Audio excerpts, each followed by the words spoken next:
Good evening and welcome to California Today. I'm Bill Thomas and here's a preview of some of today's top stories. A newly proposed bill aims to give violent criminals serving life or death sentences an opportunity to petition for a review of their sentence. The bill is advancing through the state legislature, but opposition groups say the move would take away justice from victims. A Silicon Valley council member is being charged with lying about leaking information about a former spokesperson for the San Francisco 49ers and Santa Clara city officials. The councilman's court appearance is scheduled for May. And an automobile industry expert provides some insight into the push for electric vehicles. She also offers some tips to keep in mind when looking to buy a car. Democratic lawmakers in California have proposed a bill that would allow violent criminals serving life or death sentences to petition for a review of their sentence after 20 years. The proposed bill just passed the Senate Public Safety Committee, but many opposition groups say the move is taking away the justice given to friends and family of those who have been brutally murdered. Last week, the California Senate Public Safety Committee voted on Senate Bill 94 that would give violent murderers sentenced to life without parole, or LWOP, or the death penalty an opportunity to petition for a judge to re-review their sentence. SB 94 would allow judges the ability to review death penalty and life without parole sentences for individuals who have served at least 20 years of their sentence and were sentenced for offenses with special circumstances committed before June 5, 1990. Cortese, the author of SB 94, says it would create another judicial review process for cases that have not been looked at in decades. But many of those opposed to the bill say the bill is undermining the judicial system. There are three foundations of our criminal justice system: notice, separation of powers, and finality. SB 94 undermines all three foundations of our criminal justice system. SB 94 does not promulgate justice, it actually dispenses it, ignores it. Linda Thompson, a witness opposed to the bill, shares the story about her sister who was violently raped and then murdered at 20 years old. She says it took the justice system almost 30 years to convict the perpetrator and for her family to receive some sort of justice and peace. The SB 94 would change what I believed and have taken comfort in all these years, that my sister's murderer would never be released from prison. SB 94 changes the goalposts in an unjust manner. People convicted of special circumstance murder are the worst of the worst, like the person who killed Sharon. My sister deserved to live her life. She did not get a second chance. But Cortese insists that the bill does not guarantee a release of the petitioner. What this bill says is one more thing. After more than 2 decades in prison, there should be at least an opportunity to petition for a recall of that sentence at that time. It doesn't challenge the validity of anything that occurred prior. If the bill is passed, criminals who have been convicted of first-degree murder with special circumstances would be able to submit a petition after serving 20 years of their sentence. This includes crimes of murder in concert with a rape, robbery, kidnapping, or torture. The bill has a hearing set for April 24th with the Assembly Appropriations Committee. A Silicon Valley council member has allegedly lied about leaking a report on suspected unethical relationships between a former spokesperson for the San Francisco 49ers and elected Santa Clara city officials. The councilman is now slated for a court appearance next month. Santa Clara City Council member Anthony Becker delayed entering his pleas Monday on criminal charges for allegedly lying about leaking a grand jury report on the San Francisco 49ers' political influence and relationships with the city's elected officials. Becker will next appear in court May 3rd and remains out of custody in the meantime. He faces up to 4 years in county jail if he is convicted of perjury. The 2022 Santa Clara County Civil Grand Jury examined the relationship between the 49ers and certain members of the Santa Clara City Council, including Councilmember Becker. They examined whether the 49ers were using their clout to influence members of the Santa Clara City Council to the detriment of their constituents, the residents of the city of Santa Clara. Becker, a Democrat, was indicted Friday for allegedly providing a secret report titled unsportsmanlike conduct, Santa Clara City Council to the team's former top spokesperson and a local news outlet in 2022, days ahead of its official release. The report called Becker and 4 other Santa Clara council members the 49er Five and claimed the 5 elected officials met regularly with the team's lobbyists without publicly disclosing the topics of discussion. It also alleged that council members regularly voted, quote, in a manner that is favorable to the 49ers. Prosecutors said Becker then allegedly lied to the grand jury about the leak, prompting the felony charge. He also faces a misdemeanor for leaking the confidential report. When you leak a confidential report to the target of that report, you've taken sides against Santa Clara County. And when you do both of those things, leak and lie, as an elected official sworn to protect and defend the interests of your constituents before and above your private interests, you have violated everyone's trust and broken the law.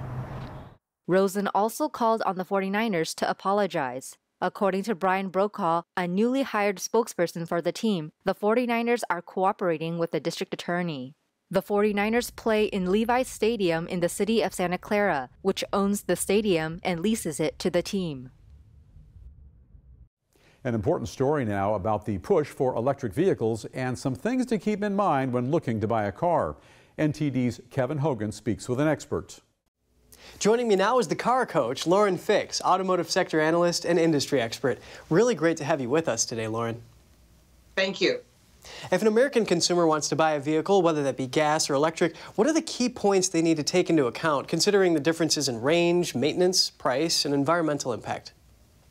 There's a lot of things to keep in mind. There are actually right now 4 options. You can purchase a diesel vehicle, a gas vehicle, you can buy a hybrid, actually it's 5, a hybrid, or you can buy a plug-in hybrid, such as like a Toyota Prius Prime, where it has plug-in if you want it. And then you can also buy an all-electric vehicle. So you have options. And that's what I think should be the final result, is that the consumer gets to choose what they want. So one of the things you want to check out is insurance. That's one thing that no one ever thinks about. They look at the car payment itself, and they look at maybe an incentive. But you have to check the insurance. It's much more expensive to insure a battery-powered plug-in car than it would be for a gasoline-powered vehicle. It has to do with replacement parts and components. Very interesting, Lauren. Thanks for helping us look past the payment into insurance, which is something that many people might not have thought about. What is the impact in the auto industry for this big push for EVs? It's a huge issue. Here's the thing. No car manufacturer is making money, as far as profit is what I'm talking about, on electric plug-in cars. The only one who's making a little bit now, finally, because of scale, is Tesla. And he's already lowered his price 3 times, which means he's losing profit margin. What that means is lost jobs. So if the car companies don't have money to invest back into their people, that's going to be a problem. There's going to be layoffs. And we've seen layoffs with almost every car manufacturer. In addition, the UAW was pushing very, very hard, thinking this would be great for jobs to have battery plants here in the U.S. Unfortunately, a lot of this is automated. Much of the materials come from China, so we're now beholden to China. But in addition to that, there are less jobs. So the UAW, who pushed for this on the backside of this push for electric vehicles, has meant lost jobs. And I do want to talk about China. Now, China produces the most rare earth elements, and making these EVs actually requires the use of them. So would this create more dependence on China if we were to go this route? You are absolutely correct. 80% of the mines are owned by China. They were very forward-thinking. I recently posted a video on my YouTube channel, Car Coach Reports, about what is actually going on. China was smart enough to know that they couldn't beat us with combustion engines. They couldn't beat us with diesel on a global basis. So they decided to come up with a new propulsion, which is electric. And they bought all the mines so they would control all of the materials.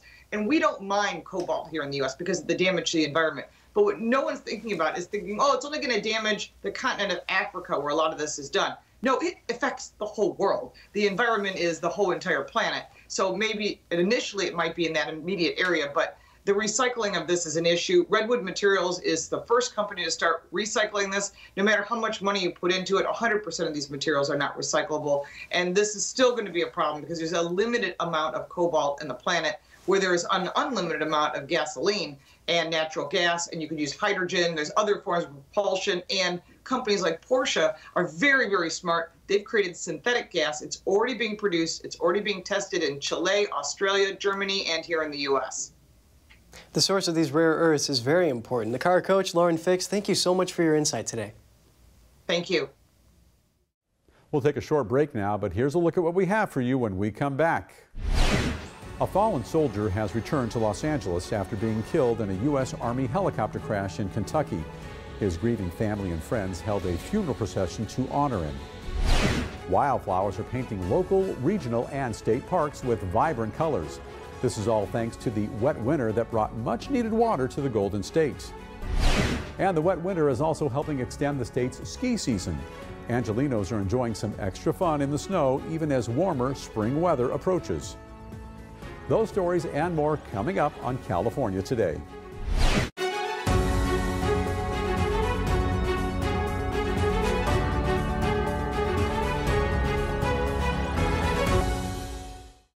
Welcome back to California Today. I'm your host, Bill Thomas.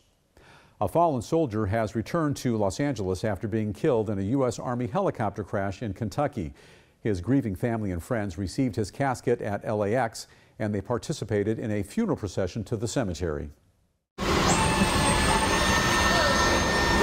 27-year-old Sergeant Isaac John Gallo was laid to rest on Monday. His body was flown back home to the Los Angeles International Airport, then placed in a vehicle for a funeral procession to Forest Lawn, Hollywood Hills.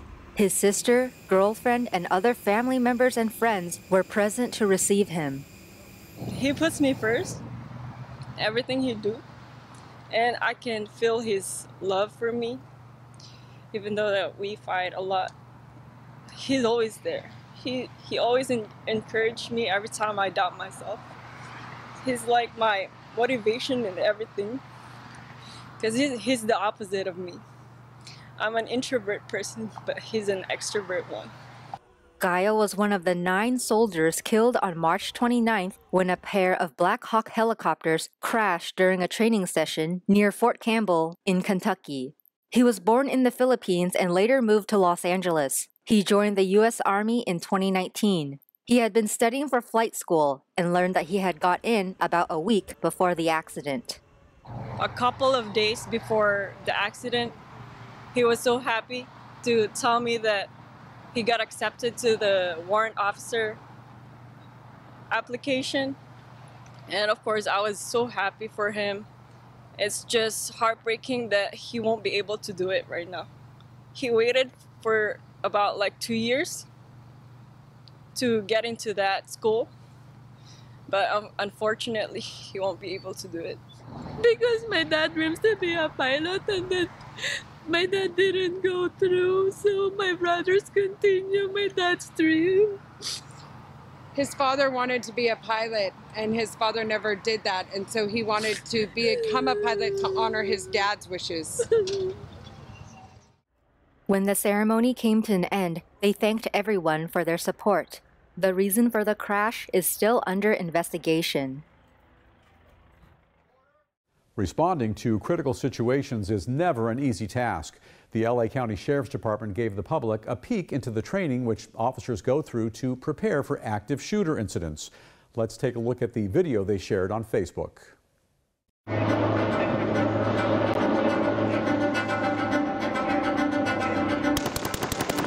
Bump it up. All other units ready to check now, last unit. Multiple 911 calls, 3 at 996, numerous 923s, Viola campus. My name is Sergeant Freddie Brown. I work at the Tactics and Survival Unit of the Los Angeles County Sheriff's Department. Today we're here at Viola University in the city of La Mirada, and we are practicing an active shooter field training exercise. Let's go, keep pushing, keep pushing, keep pushing. Shots fired on the second floor. This is the only time that we get to practice a real-life scenario without being a real-life scenario. It's the closest thing you can get to it.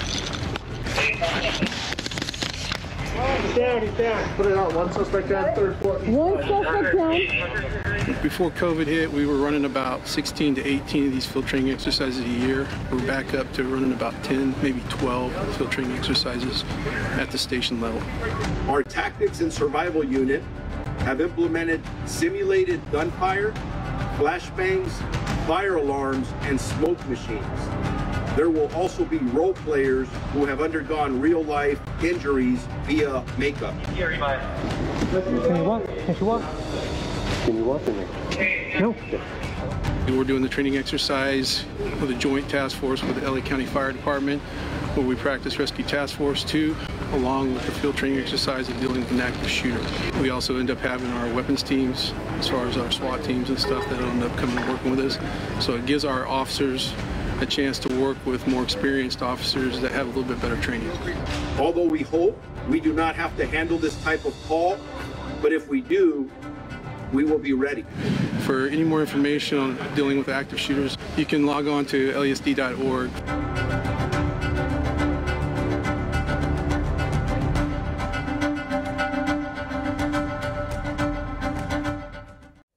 This year's Super Bloom is in full swing. Hiking trails along Southern California's Peters Canyon Regional Park, they're filled with colorful arrays of wildflowers thanks to this winter's heavy rainstorms. Let's take a look.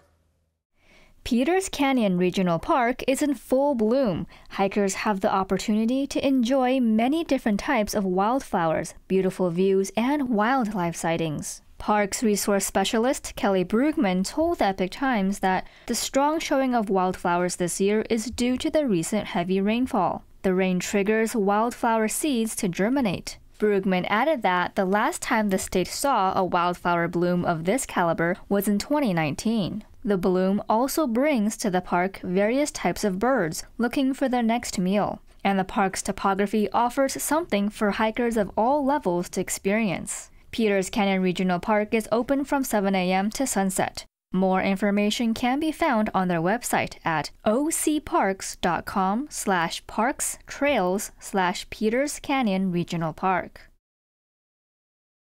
Also, thanks to the series of winter storms, this year's snow season hasn't ended yet. Even in Los Angeles, people are still able to catch some last-minute fun in the snow.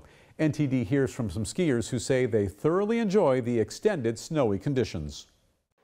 Because of the abundant rain, ski resorts in California are closing later this year than before. According to officials, the slopes might open for about 2 more weeks. While some people are already surfing in the ocean, a few hours away, others are skiing high up on a mountaintop. Conditions have been great. Yeah, fantastic year for skiing in LA. A lot of snow. Yeah, it's been pretty fantastic. Mammoth Mountain, there were days where you couldn't see your hand in front of your face because there was so much snow coming down. So it's been great, but we're getting later in the season, so it starts to look a little bit like this, with rocks poking up everywhere. We go to Bear Mountain, we go to Snow Summit. We do that a lot. In fact, I ski on Super Bowl Sunday because there's nobody there. I think Big Bear is close by, about 30, 45 minutes away. It's a little bit more crowded, so we wanted to get here to get away from the packs. Skiing's great. Makes your legs strong. Makes your back strong. Makes you strong. It's great fun. It's not the most aerobic sport, but builds a lot of power and strength, and it's who can argue with sliding down snow quickly. It's a great feeling. It's a great place for the weekend. I mean, it's an hour drive from where we live, so it's an easy way to get up on Saturday, get outside. Kaufman also has suggestions for those new to skiing. Definitely take lessons. Trying to learn to ski without lessons is very difficult, but take lessons, take group lessons. It's not too expensive. Learn to ski. You can be skiing in a few days.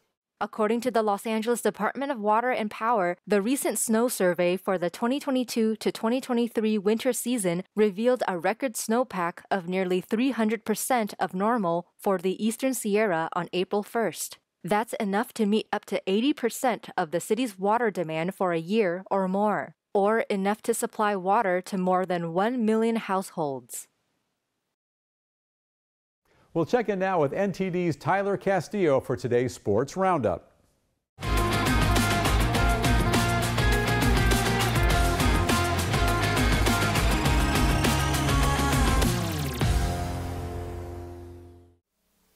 Thank you, Bill. Let's dive into the Sports Roundup for today. I'm Tyler Castillo. Devin Booker recorded 38 points and 9 assists as the Phoenix Suns evened their first-round Western Conference playoff series at 1 game apiece with a victory over the visiting Los Angeles Clippers on Tuesday night.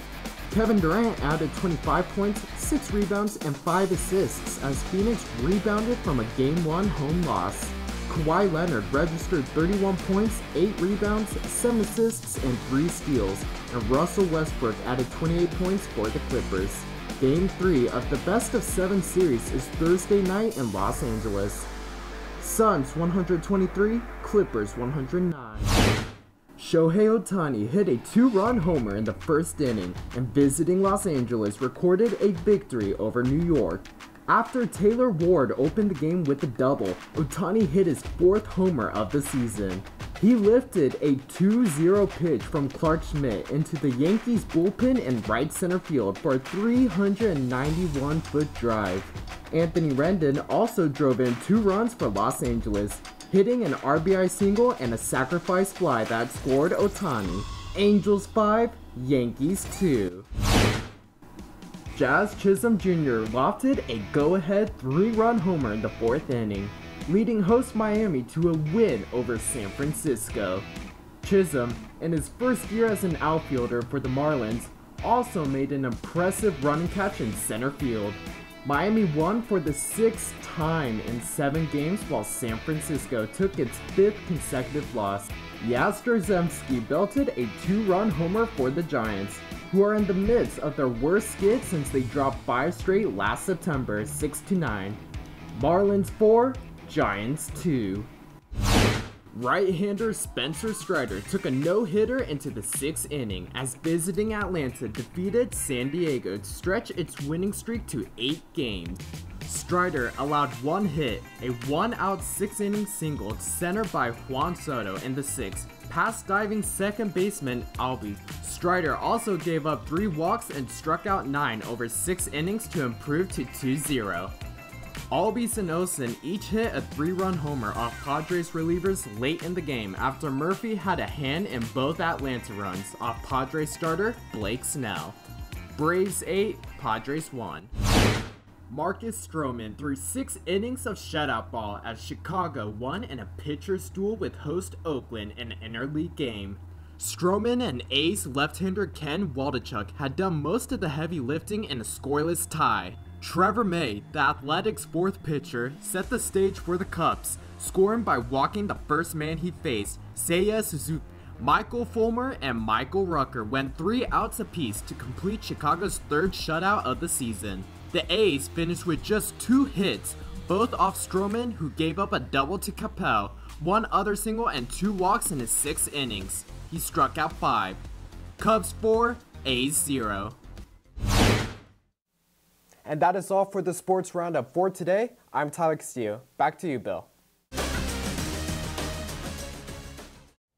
That's all we have for you tonight, and would like you to join us again on California Today every weekday right here at 8:30 p.m. Also, make sure to check out our broadcasts on our California Today webpage, and you can find that easily at ntd.com/California-today. You can also find all of our top latest clips there, ready to share with friends and family. And if you would, please, we'd love to hear from you. Send us a message on Twitter, Facebook, or Instagram, or through our email, and that's california.today@ntd.com. I'm Bill Thomas, and for all of us here in the newsroom, have a great night.